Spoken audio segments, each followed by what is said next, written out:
Welcome to Guide Guru. We hope this video helps. You need admin access and some patience. Save any open files and close apps first. Once done, open Settings, go to System and Recovery. You'll see Advanced Startup. Click Restart Now and make sure your machine restarts immediately. This triggers the environment that lets you pick safe mode options. Don't interrupt the reboot. Windows prepares tools and diagnostic options. After the restart, you'll move to the Recovery menu to continue the safe mode process.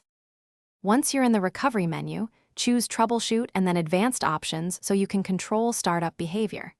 Next, pick Startup Settings. It explains available boot choices and prompts a restart. After that restart, a numbered list appears. Use the number keys or function keys to choose safe mode.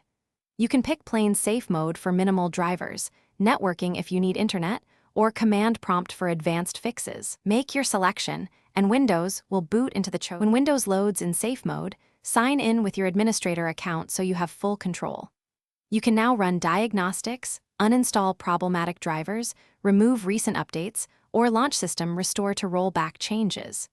Once repairs are done, restart normally to exit safe mode. If safe mode won't start, create or use a Windows Recovery USB and boot from it.